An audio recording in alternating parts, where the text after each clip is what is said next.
Assalamualaikum warahmatullahi wabarakatuh. Jadi taat ialah melaksanakan perintah Allah dan menjauhi larangan Allah. Dan perintah Allah ada kalanya wajib dan ada kalanya sunnah. Dan yang wajib itu diibaratkan sebuah modal dasar seorang pedagang. Dan sunnah diibaratkan sebuah keuntungan yang didapat oleh seorang pedagang. Dan jika Allah sudah memilih seorang hamba menjadi kekasihnya, maka Allah akan menggerakkan seluruh anggota tubuhnya. Di sini saya akan menyimpulkan tentang sebagian dari kitab Bidayatul Hidayah. Dari kesimpulan itu kita wajib menghafal naqaid 50 seperti sifat wajib, sifat muhal dan sebagainya yang bisa mengarahkan kepada ketaatan kepada Allah Subhanahu wa Ta'ala.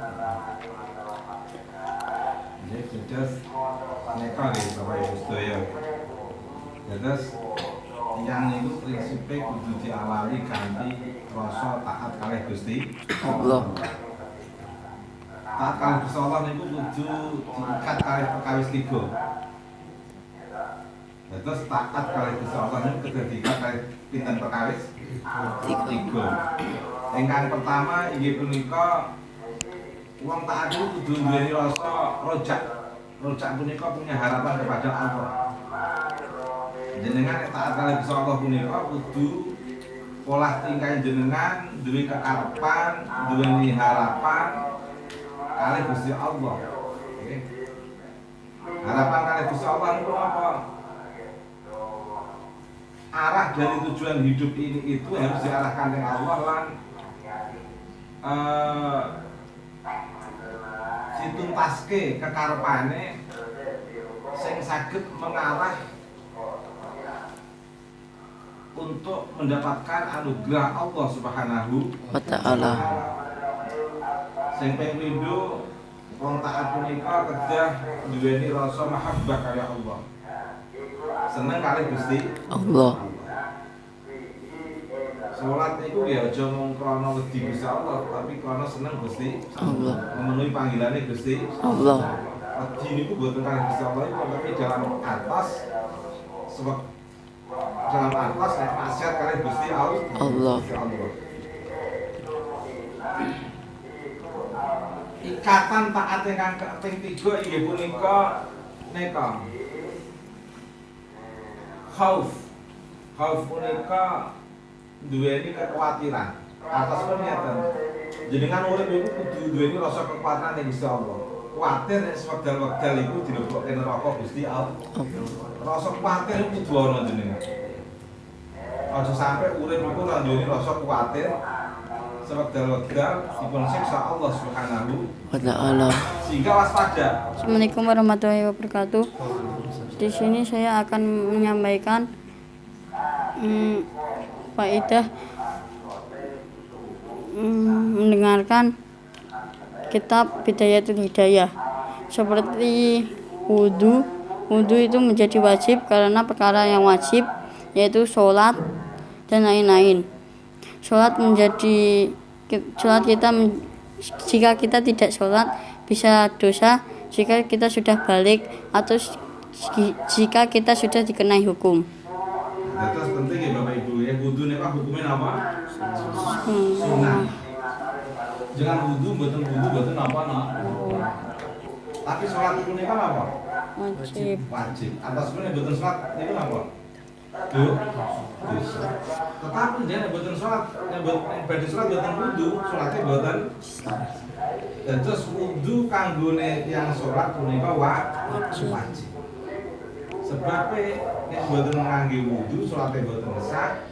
Kanthi saya salat kalau nganggo wudu, mula wudu menjadi apa? Wajib. Kaidah dasar saya itu punika. Jangan sampai oleh kalian bercari. Nggih. Lanjut. Nanti sampai akhir langsung tugas presentasinya siapa? Assalamualaikum warahmatullahi wabarakatuh. Di sini saya akan menyimpulkan yang saya ambil dari bab adab tidur. Jadi, jika tidur tidak beradab itu bisa terkena penyakit dan dianjurkan itu menghadap kiblat karena di mata Allah dihitung sebagai ibadah. Sampun. Ada terus ngiling-ngiling lajaran sing kepengkal nggih. Nek wong iku mau turu mundur mau turu tok. Niku mboten entuk napa-napa. Mane dihitung sedina mulai 20 jam ngantos 20 tahun. Berarti dengan sama 20 tahun itu turunnya 20 Jam 20 tahun. Tahun itu mulai 20 tahun berarti selama 20 tahun dipakai Tidur. Niku sia-sia. Mila ben boten sia-sia nek tidur diniati ibadah. Carane niat ibadah napa? Turu kepalanipun didolongno lor, sikilipun didolongno kidul. Nah, posisi turune numpang teng lambung apa? Kanan, wajah menghadap barat, niat maos napa sing dadi tos tuntunan. Nggih punika maos napa ayat Quran. Surat Surat Al-Fa, Surat An-Nas. Syukur-syukur ditambah surat Al-Mulk. Pun film. Selama sampai tangi jenengan itu digepiridan. Kok di tengah tidur dia ngapundhut mati salib. Enak kan udah soal niku. Nggih. Terus niki penting apa sing disampaikan rencang-rencang niku wau. Monggo tidure awake dhewe iki diitung nek umur 20 tahun, turune padha karo 20 tahun. Nek turune tiap dina niku 8 jam. Dina niku berarti 8 jam kali total 20 tahun niku untuk niku dengan turun selama 20 tahun. Lah turu kok 20 tahun, mbok iman banget kok mboten digo ibadah. Tapi nek mboten turu, ya ora iso kerja. Mulane turu tapi kalih kanthi napa? Maos derenge tidur lan pada saat sare madhep kulon, wajahe madhep kulon, nggih. Ben dinten ibadah. Sehingga selama 20 tahun yang kaji kira-kira itu sia-sia hanya untuk tidur, tapi nek niku dihitung dalam posisi tinggi apa? Wiridan. Tinggi madhep sinten? Allah. Terus madhep Gusti Allah nggih Bapak Ibu niku mboten namung wekdal salat wajib. Mboten namung wekdal salat qobliyah ba'diyah. Tapi inggih wekdal jenengan tilem madhep mula maca surat-suratan sing dianjurke kala wau punika dipun etang napa? Ibadah. Nek penting nggih simulan punika nggih. Oke, lanjut. Assalamualaikum warahmatullahi wabarakatuh. Bab taat kepada Allah adalah mengamalkan amalan yang baik dan menghindari amalan yang buruk. Seperti contohnya, amalan yang buruk adalah bergaul dengan siapa saja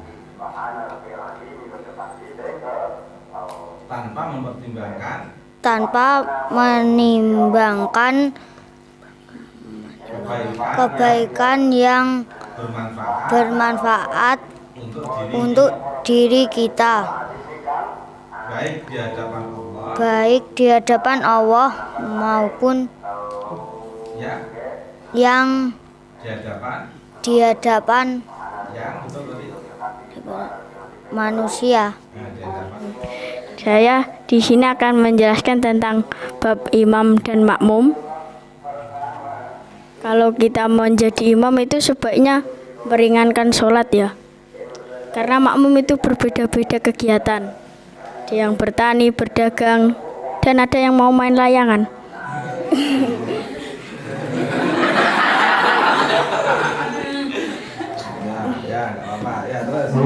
itu jangan takbir terlebih dahulu sebelum muazim mengumandangkan iqamat dan selesai meluruskan saf. Nek tiyang dados imam punika imam ampun langsung takbir sederenge wong sing adzan punika napa qomat. Nek wong sing adzan niku pun qomat nembe imam takbir. Jangan namung nembe adzan langsung imam takbir.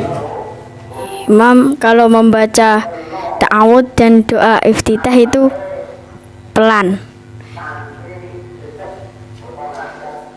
Tapi Nggih, imam punika pada saat membaca ta'awud, nggih, pada saat baca iftitah niku apa sih? Allahu akbar kabira walhamdulillahi katsira wa subhanallahi bukratan wa asyi.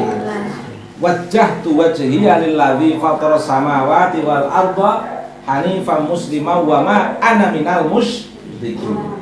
Inna sholati wa nusuki wa mahyaya wa mamati lillahi rabbil alamin la syarika lahu wa bidzalika umirtu wa ana minal muslimin. Suara punika suara cukup sing didengar telinganipun imam mawon.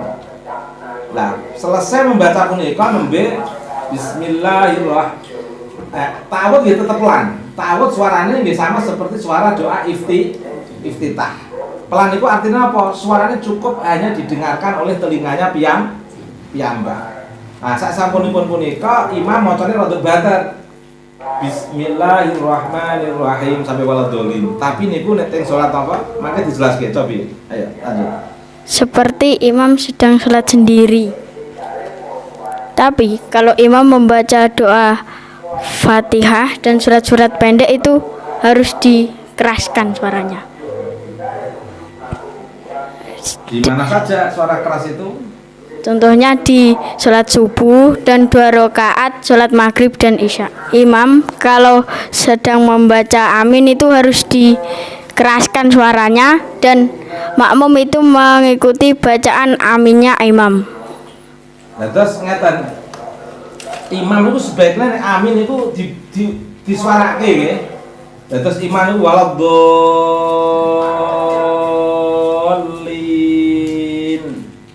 imamnya kudu berbunyi apa?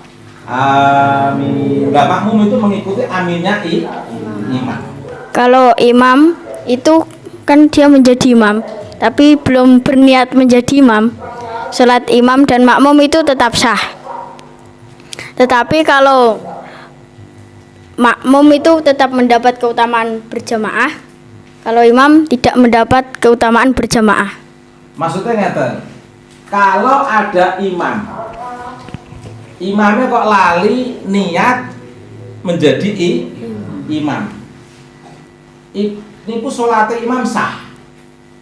Tetapi imamnya mboten pikantuk ganjaran salat jamaah. Tapi kaspundi statusipun makmum wau ngendikake Kiai Hilal, status makmum tetap mendapatkan pahala salat berjamaah. Lanjut. Kalau imam sedang kunut itu sebaiknya mengeraskan suaranya. Terus imam tentunya harus Allahumma hdina ya, bukan Allahumma hdini ya. Allahumma hdina fi man hadait wa afina fi man afait wa tawallana fi man tawallait wa barik lana fi ma atait wa qina bi rahmatika syarra ma qadait. Niku keras imam. Tapi nek pada bunyi kalimat fa innaka taqdi wa la yuqda 'alaik fa innahu la yadhillu man walait wa la ya'izzu man 'adait tabarakta rabbana wa ta'alait falakal hamdu 'ala ma qadait nastaghfiruka wa atubu ilaik. Atau kalau imam wa natubu ilaik. Niki pelan. Imam bacanya pelan. Makmum bacanya juga pelan. Tapi pada saat wa sallallahu imam bunyinya menjadi keras. Wa sallallahu ala sayyidina Muhammadin wa ala alihi washabbihi wa baraka wa sallam. Imam Syafi'i, seluruh pengikut Imam Syafi'i tetap harus kunut. Mengapa? Karena Nabi nate melampaui kunut. Artosipun apa? Meskipun sekali pernah dilampaui Nabi, sak terusnya dilampaui umat ini ku langkung saya. Ini pula dasarnya mengapa kita semua harus kunut. Karena Nabi pernah melaksanakan kunut. Tapi dari seluruh pengikut Imam Syafi'i, punika lebih memilih kunut mengangkat tangan. Tapi Imam Ghazali, yang kita Hidayah punika kunut boten mengangkat tangan. Apakah salah boten Imam Ghazali itu yang alim alamah? Tetapi di antara ulama kita lebih memilih ulama yang lebih banyak dari pengikut Imam Syafi'i, yaitu mengangkat tangan. Cuman mau dipun sanjangke Kiai Hilal pilih pada saat Allahumma hdina fiman hadait wa afina fiman afait wa tawallana fiman tawallait wa barik lana fima atait wa qina bi rahmatika syarra ma qadait wa qina bi rahmatika syarra ma qadait punika keras. Terus fa innaka ngantos sederenge wa sallallahu punika imamnya membaca pelan, makmumnya nggih baca apa? Lanjutkan. Kalau selesai sholat, salam. Salam itu menoleh ke kanan dan ke kiri. Kalau bisa itu, orang itu bisa melihat pipi kita. Kalau makmumnya Kalau dekat laki-laki. yang dekat laki-laki. Kalau perempuan jangan gini-gini. Kesempatan. Iya.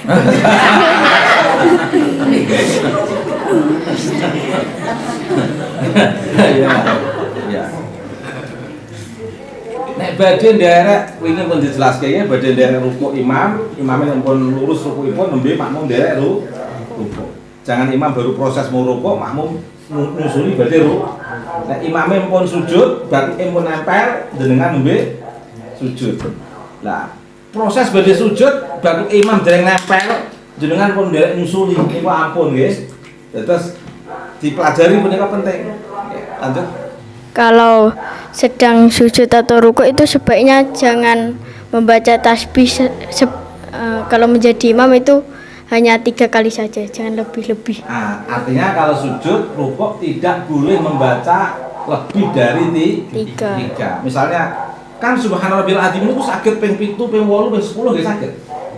Subhanallahil azim wa bihamdihi subhanallahil azim wa bihamdihi sampai ping 10. Nek dadi imam niku sebaikipun mau ngendikake Kiai Hilal ampun dilakukan. Cukup 3 kali saja. Oke, lanjut. Jangan mendahului gerakannya imam. Kalau imam rukuk, kita baru rukuk.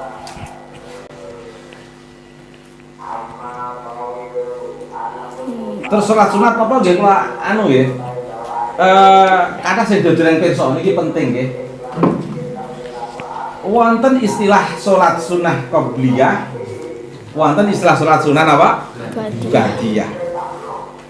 Ampun gadah anggapan bilih sholat qobliyah ba'diyah nika sholat sunnah rawatib.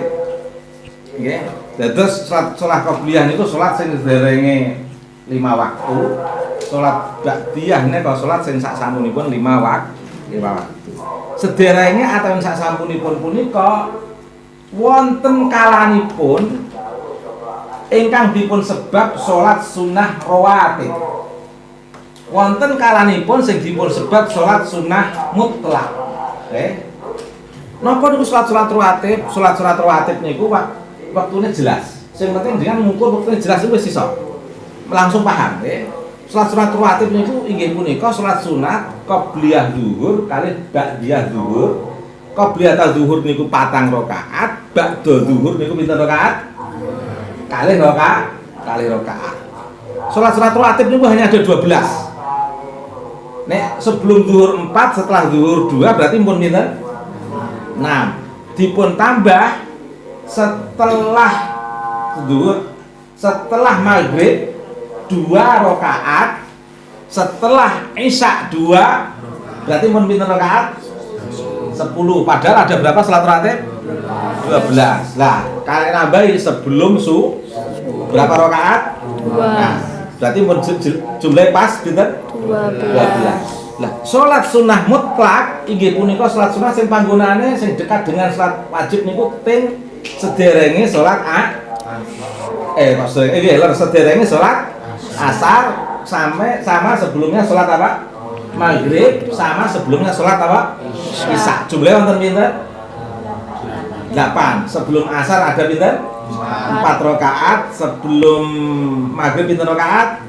2 rakaat. Sebelum isya berapa rakaat? 2 rakaat. Terus ini kedah ngertos. Kedah ngertos dengan sholat rawatib, sholat mutlak itu kedah ngertos. Nah, secara keseluruhan dilakoni sedurunge sholat itu disebut qobliyah. nek dilakoni setelah sholat disebut apa? Ba'diyah. Ini penting ya, penting. Lanjut Kiai. Kalau kita salam itu memberi salam ke malaikat dan makmum. Kalau kita sebaiknya kalau menjadi imam itu sebaiknya menoleh ke kanan atau ke kiri atau menghadap makmum. Imam kalau memberi salam itu memberi salam ke makmum atau ke malaikat. Kalau nggak ada makmum itu dijawab oleh malaikat. Imam setelah imami sholat tahu sebaiknya imam itu menghadap makmum. Atau sebaiknya imam itu menghadap kanan. Oke. Tujuannya apa? Biar kalau ada orang baru datang tidak menganggap imam masih dalam keadaan sholat. Karena kalau imam menghadap barat, bukan menghadap makmum, bukan menghadap kanan, tiba-tiba wonten orang dugi saking jowo, ndelok imam jadi sholat langsung ikut. Mulanya daripada bingungi tiyang nggih, makmum sebaiknya rahasiane bar sholat bar ngimami kan madhep. Kan makmum kan menghadap imam kan menghadap makmum atau imam kan menghadap apa? Arah kanan dari arah kiri. Oke. Lanjut, ada lagi yang perlu sampaikan? Niat menjadi imam, Nggih. usolli fardhu subhi, niat ingsun salat subuh rakaataini kelawan 2 rakaat, mustaqbilal kiblati lawan madhep kiblat, adaan imaman ilahi ta'ala, dengan melaksanakan sebagai imam lillahi karena Allah Ta'ala. Nah, jadi adaan lillahi niku niat niku mlebu teng apa? Teng pada saat takbir jenengan ngendika Allahu Akbar. Pada saat Allahu Akbar pikirannya jenengan ku niat adaan lillahi ta'ala. Sing diitung Allah niku niate jenengan pada saat adaan lillahi ta'ala niku. Dilebokna teng kalimat Allahu Akbar pada saat teng mriki asane niku nggih. Nah, tapi kalau sedherenge salat niku pemanasan niku.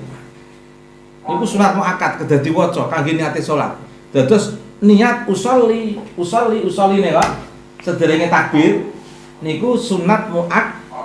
Tujuanipun kangge niate batin, nek niate make ben boten kendor pada saat takbir. Lah niat sing diitung punika sah atau mbotenipun tiyang salat niku diitung dari niat pada saat napa? Takbir. Pada saat takbir.